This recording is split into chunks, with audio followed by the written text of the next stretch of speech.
I mean, the original issue with the Abrego Garcia case, and many others, I might add, has been the lack of due process. Due process isn't just in court. Due process is your right not to be stopped by law enforcement without reasonable suspicion. Due process is your right to not have police enter your home without a warrant. Those are all fundamental principles of our Constitution and ancillary to due process. ICE agents appear to be abusing their authority by unlawfully entering people's houses, by unlawfully stopping people on the road without reasonable suspicion, and basically arresting people. A lot of them who have been in this country lawfully for many years. And we've seen what's happened. They're torn from their American families, their American citizen families, and they're whisked away. We've seen a lot of irresponsibility by ICE agents in this regard, and maybe even unconstitutional behavior. And if you get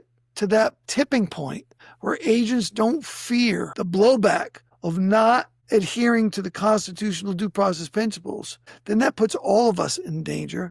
I mean, we saw what they did to that student in Massachusetts. He was in a lockup in an office building for 6 days without food, shower, all these things. And he's a band member going to high school. Right. So I think all of us have a lot to fear. Agents who feel empowered, who are the judge, jury, and executioner in immigration cases to a large extent, to take advantage of the law and not allow people to exercise their due process rights. I think it's dangerous for everyone. It's hard to get legal recourse, right? Because you need to hire a lawyer, you need to sue. They whisk people away. They waive their rights by signing, and they're whisked out of the country. Once you're out of the country, who's going to fight for you? Right. So, right?